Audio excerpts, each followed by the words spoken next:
Koza siri na balala Abanda banga mbimba wamanyi balala Katile jensa waki baby Peka mumutima Ona mwana wawiyane. Thank you so much, Mom. Thank you so much, Dad. May the Almighty continue blessing you. Amen. Oyo mwana mama wange ngagenda yamuleka wa mwaka gumu. Thank you so much guys for watching this channel. My name is Morris Giddens Kawesa, straight out of Aromatic Entertainment. As I told you guys, as I do my things, nkola munda banga nkola ebintu bingi, nkola zanya film, nkola mungato, ate nkola ni surprises. Kati olunaku olwaleero nzize eno Wakiso.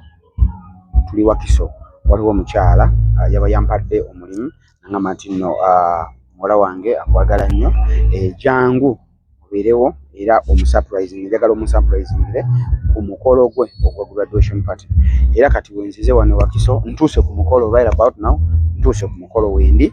So in a few minutes ndakubeera nga ntambula ngende ate surprising nawe ina ali gyoli oyagala kubeera nga okusurprisinga kukolera surprise birthday surprise, graduation party oyinza okusurprisingira mu graduation party, oyinza okusurprise yonna sobola okubeera nga nkikola 0763 855 400.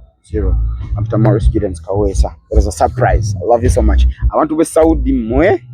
Assalamu alaikum wa rahmatullahi wa barakatuh.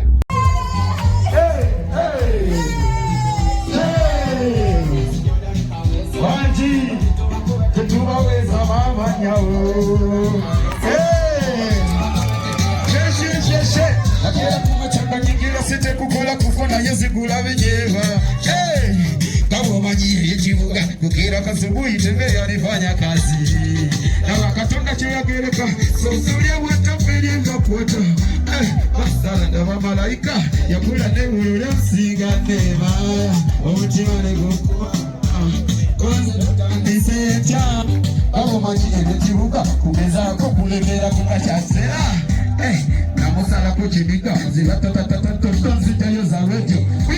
Hello pirikalo nyirira bitani sawa nkubuzeko amanya bampita Morris nebumpita Geda nchiwa chenchimu yengo nyirira mateka sawa kukade tunyumienze nawe yangomba talina biseya genda makudadiwe ya mkuye kaungano kwanza sekse nawe bakamba nawe tunyumiehu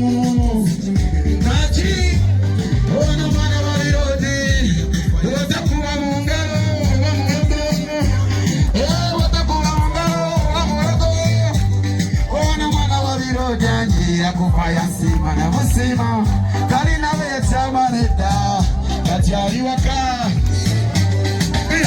kukira kamo chinsofa uwe kukasimo kiba nawezi watakwa yakakwata na yogera nange na yegete woziri ngali ajonza na mugamba ekaliba eyakusazeko wali kubala yamamba lwaji na oluddewo kubira kasuwa emigambo yasanyuke chokota ukirako bano baseremo na mugamba kwatankola abawala balungi buli bakula Morisi wowe yaye olabikolina na malala Koza siri na balala Abanda banga mbimba wamanyi balala Katile jensa waki baby Peka mumutima Ona mwana wawiyane Yansima na musima Talina ya chama neda mama Ona mwana wawirodi Yansima na musima Talina ya chama neda Kati ya mungireti Kanji wakamba Ema maulira ngawawira Neva kuwanira Kuwa mutima Wakaya kumakuna mutima kwa siku Ayengoge ya kawani Itabirisa tukumita Malekuli Siri kusubiza chintu kuva mtoho ya mtima Kuva vihima makona Eyange viva kuchiwowolo Kwa gala kuva mtoho ya chiwowolo Ewe watali ulimba Ulimu unji January to December Kalina wesa manita Katiari wakaya mkumbi Ona wana wairodi Yasima na musima Kalina wesa manita Wanji Kuya misodiri tepira pira up here. I thank you so much, Mananga. It's my pleasure to be here. Mwebali Lidala, Captain Morris Gedens Kawesa, and Muzanyi Wabina Uganda, Zanyira Aromatic Entertainment. Aromatic Entertainment. I'm so happy to be here. My sister, congratulations. Ebitawasiri yangu. Bera, mereto mukono zetekeke mpeta, soti oline sita, atalina nyota, kuchokoza bakade tubawe chita, oko tumuweko kuwa mavimbe, azali wati no mulu jagazi wabifuwa, tubakube jitaka mtiruko wakulukowa, katandika witandisa tene tukagala. That's it, put this on the phone. I thank you so much, my name is Morris.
Tears of joy.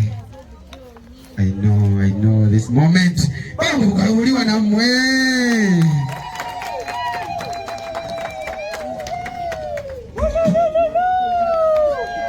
Mirembe Calvin.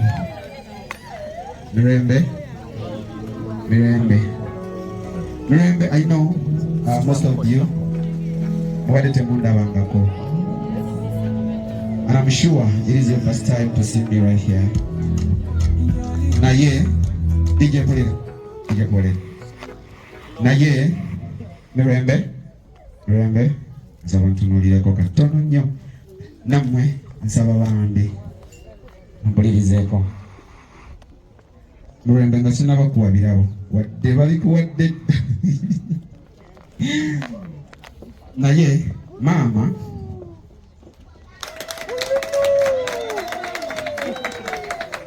amba nti omuwadde essanyu ery'amaanyi. Nagamba nti yasemba okusanyuka nga bw'asanyuse ng'omaliriza emisomo. Olunaku nga yakakuzaala n'otandika okwogera n'oyita maama.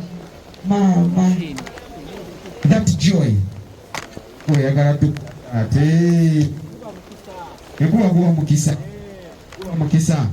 mugireeremu kuba mirembe tetudduka nze kangireeremu wano sente empya tezitoba sente empya tezitoba naye nga Mirembe mama yatumye ebintu bingi naŋŋamba nti weebale kuba wagonjo, weebale kuba mwana ateetiiririra, weebale kuba mwana nga ku kigambo kye. Bwe tuba tukula tusuubizadde maama ngenda kusoma ekyo, mama ngenda kusoma nfuuke looya, mama ngenda kusoma dokita, mama ngenda kusoma nfuuke kino. Along the way yawo diverting netulema okutuuka ku kiki maama kye twamusuubiza, taata kye twamusuubiza. Abazadde bano batubuulirira ebingi ng'okula.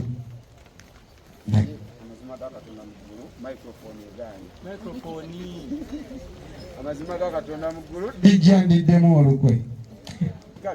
Maama era egenze kale ekomyewo.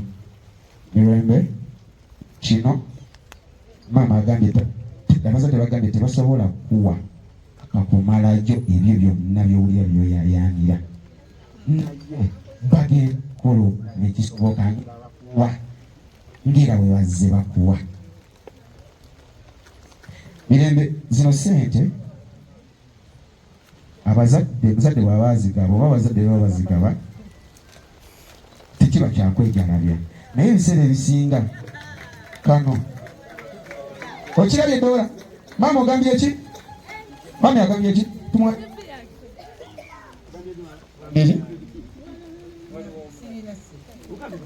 Dora ne mama neweerabira maama sente abazadde ekibaziweesa abaana tekuba kwejalabya tekuba kweraga naye kaba kabonero akalaga nti mu nsi gyojja tulina okukola ennyo buli kimu kirina okuggwa na ssente si we kiri waliwo ekiggwa nga tewali ssente kati engalo ziribwa naye bantu kiri predict wabaza kyekyo I think it is something expensive and something from the bottoms of their hearts. What do you think it could be? It's really huge. I think it's Laptop. Laptop. I don't know. I really don't know. Kale bisinga bwetuba nga tubisumulula oba oliawo omugole abisumulula byali it's okay but your parents so much abazadde bakwagala nnyo and you're lucky nti abazadde at least ku graduation zo yo gwe bino byebakuwadde nze bwe namala osoma bazadde bange bamba omummonde nekyayi nga mulimu mujaja omummonde naye at least you're so lucky era kusabira emikisa kale Mr. DJ simanyi oba olina yo some words to tell your parents and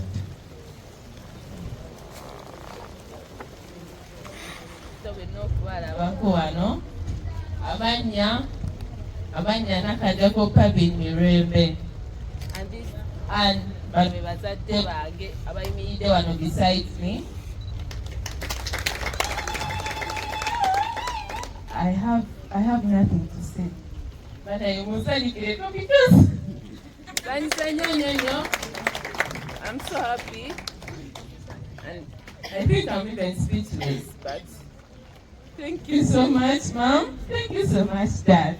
May the Almighty continue blessing you. Amen.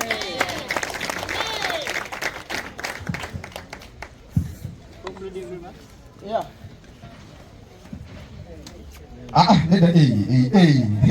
Mugere mutule makaka. Mr. DJ, just give me one song.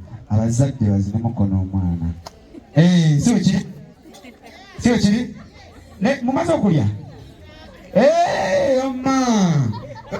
Maurice Jordan Kawesa. Don't it over kubete tuwaweza. Maurice Jordan Kawesa. Don't it over kubete tuwaweza. Nakela kumachanga nyingira site kukola kufuna yosigula binyeba. Kabo manyi ebichibuga kukela kwa subuhi tembea nifanya kazi. Dawa katonda cheyagereka sosolya bwantaferi emakwata. Bansala ndaba malaika yakola newolo lya msinga nemaya. Omutima negunkuba konze mutandise ntya. Kabo manyi ebichibuga kugezaako kulemelako nga kyatwela. Namusala ko chinigazi ratatatatata nzijayo za radio. Hello pretty girl onyirira bitani saba nkobozeko. Amanya bampita Maurice ne bampita Jordan kiba kyekimu. Yengo nyirira mateeka saba kukadde tunyumye nze naawe. Yangamba talina biseera genda magoda dewe yamutumye kawunga. Konze sekse naawe bakukanamba naawe. Tunyumye mungo tusikimu bibiri bisatu tulabe kyekyo. Omwana wa biroda nyirira kufa yansima namusima. Kalina we yakyama nedda. Katyali wakaya mfumbire digobe ono mwana wa biroda nyirira kufa yansima na musima talina we yatyamanidda natali wakaya mfumbire digobe natokera wakamo kinsofa nkube ku kasimu kebampadde ndabezi watagwana yakakwata nayogera nange naye ng'eddoboozi liringa lya nnyonza namugamba yinze kaliba yakusazeko wali ku bbala yaŋŋamba lwaki nawe oluddewo kunkubira kasimu ebigambo byo byansanyuddewo tokotawukirako bano basereebu namugamba nkwata mpola abawala balungi muli babula murisijjawo buyaye olabika olina n'amalala konze sirina malala abanda banga mpimba bamanyi malala kati nga kisaba kibaibe teka mu mutima omponye bye ono mwana wa biroda nyirira kufa yansima na musima talina we yatyamanidda kati ali waka yanfumbire digobe ono mwana wa biroda nyirira kufa yansima na musima talina we yatyamanidda kati ali waka yanfumbire digobe bangi bagamba era mbawulira nga bawera ne bakuba n'ebirayiro nti kankuwa omutima kwagala kuva ku ntobo ya mutima kwasinga naye nga beerya kawane yitamirisa tukumita abekubye siri kusuubiza kintu kuva mu ntobo ya mutima kuba girimu amakona ebyange biva ku kiwowolo kwagala kuva ku ntobo ya kiwowolo. And I'm so happy to be here. But I'd like to know your names. Because the greetings just to the whole Lazarde. Yes. The names and because. Good afternoon, everyone. My names are. Good afternoon, everyone. My names are Naka Farita, and I've been doing Bachelor of Arts in Arts. And I've majored in archaeology. Thank you. Aneda, just a moment. Na ategedde na theology aliwa tukiraba tunyonyereko ku na theology. It is archaeology, not archaeology. nabo bagende basome. We deal in research. Yeah, so we work as researchers. We can study something, we do investigations. Yeah, that's our main role. Nice. Good afternoon, everyone. My name is Shina Aino Mugisha. Microphone. My name is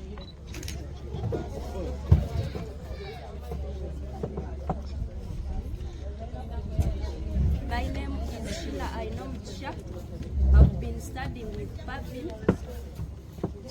We did Bachelor of Archaeology.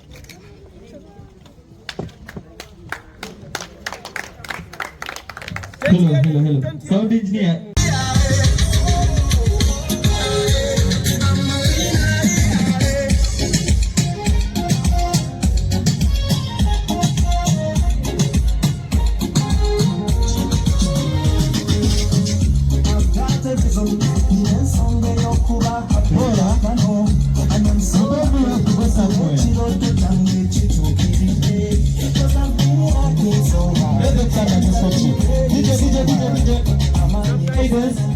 Some guidance.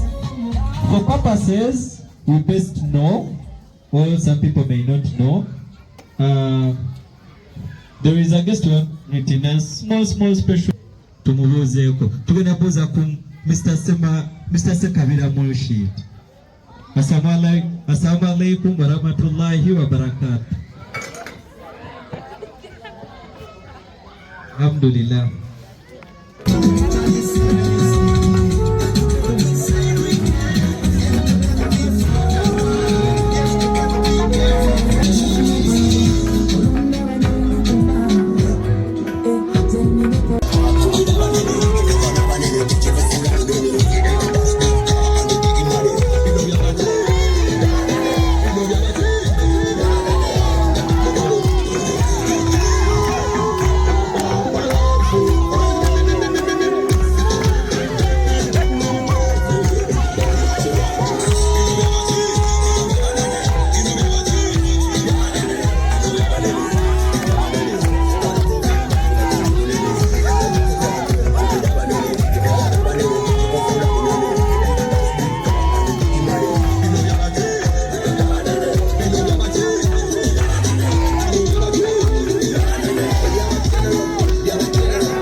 baavu amakulu g'amaanyi nga muli baavu teri bulamu bwebeerawo kunyuma nga temulina ssente esibikiririzaamu mangu.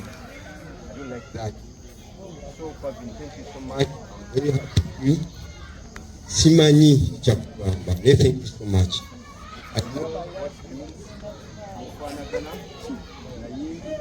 Amakusaasire ate akunyweza. Other graduates, I wish you the best in this world. Na even sibi yangu. Just know muina graduation walero and next year waliwo n'abalala bajja. Naye life gye mujjamu eri hard. Twamu tetwagraduatinga soma twagadde okuddamu okusoma nga tukyakisobola nga ssente zitusingira bwe kimu. Naye mugume Katonda ajja bakwatirako obudde bwonna. Uganda eri hard nga bwe mukiwulira eri very hard and very strong. Naye mulina kugumikiriza muli baana bawala ne mujja kusanga ebizitowa n'ebikaluba. Naye amanya gange nze Sekalira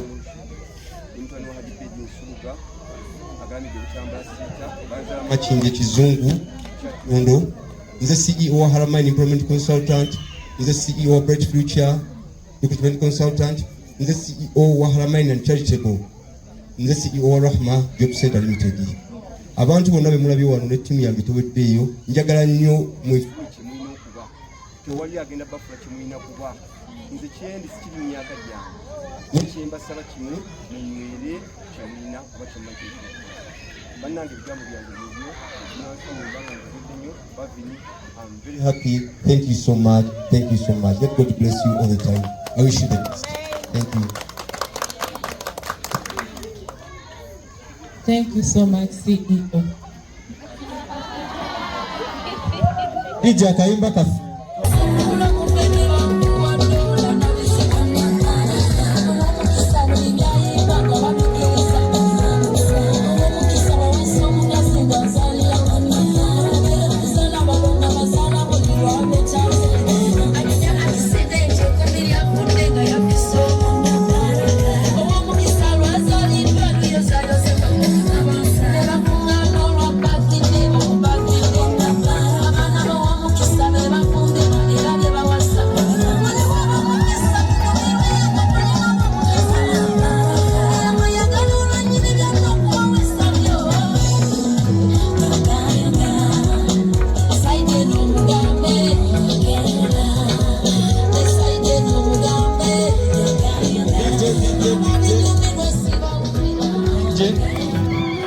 Twabala budde we are serious people. Bano bayita bajjajja talanta.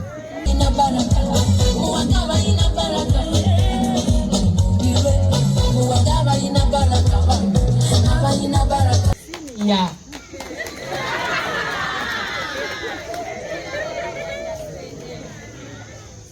Abini ekisooka byonna Mukama akuwa omukisa.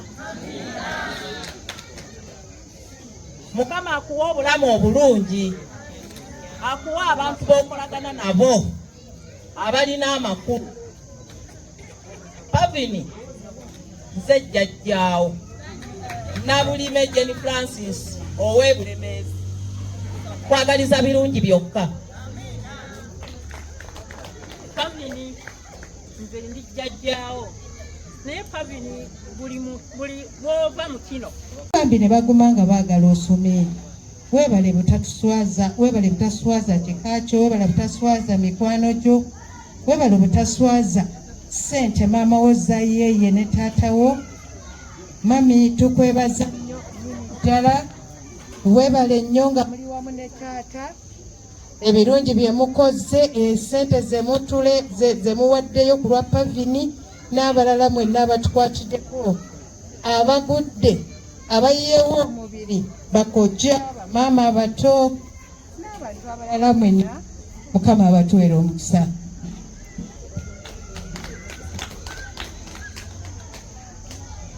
Bannaye ne bwe mulaba ntuddeko wansi, maama wange yandekera omwana oyo n'ankutula omugongo. Oyo omwana maama wange ng'agenda yamuleka wa mwaka gumu. N'aŋŋamba maama, omwana wange mmukulekedde, naye maama beera n'omwana wange. Ne mbeera ne Pavini. Pavini bwe nalabanga mpitiriddeko nange nkooye. Ne mpita jjajjaawe. Jjajja Wini, naawe twalako. Bwe yatandika okusoma ne ŋŋamba kaŋŋume, naye neebaza nnyo Pavini tonswazizza.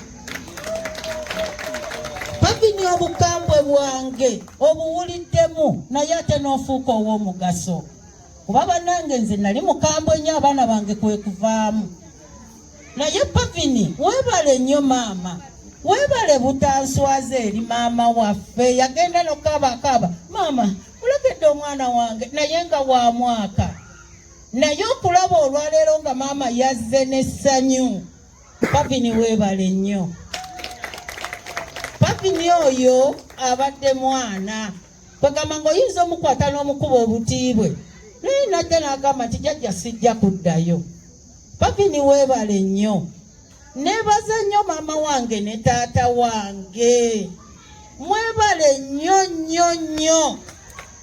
Mwebalire ddala. Kubanga tetwewozeeko. Abantu bagenda mu mabanka, abantu bagenda mu bamanerenda nga school fees zibuze. Ye nga bwe beeyanjudde bonna bange. Naye neebaza Katonda abaana abo bakwatira wamu. Abaana abo tebaerekerera. Abaana abo tebalekagana. Wabula bakolera wamu nga ttiimu. Baana bange mwebale nnyo mwebalire ddala. Mugendera awo temukoowa. Kubanga maama wammwe nange kati mundaba mwe munkolako. Ebyaffe mubimanyi. Kati kye nafuuka mukimanyi. Naye neebaza nnyo abaana bange kuba buli lwogamba maama mulwadde. Bannange mbeera mulwadde. Naye abaana bange banzijanjaba. Bannange bakojja ba Pavini mwebale nnyo. Nzizaako okwebaza omuntu wange. Pavini yandagayo omuntu wange. N'amundega omuntu wange. Naye ssebo nkwebaza nnyo kubanga teweekweka. Wajja n'enkulaba. N'ennyanjula eri maama nti omuntu ono mukwano gwa Pavini ajja kujja amulabeko. Era n'ojja taata n'ondaba n'otulaba. Weebale nnyo buteekweka kufuuka muyaaye. Bannange mwenna mbeebaza abazze. Mwenna mbeebazizza abazze ku mukolo guno mikwano gya Pavini. Ekitundu kya vidiyo eno ekyokubiri ngenda kiwawonako olw'enkya. Lwaki sikigazise ku kino nti kirimu emotional moments. Jjajja anyumya story ye engeri gye yabeeramu n'omwana. Omwana anyumya story ye. Maama anyumya story ye. Taata anyumya story ye ku graduation eno. Lindirire.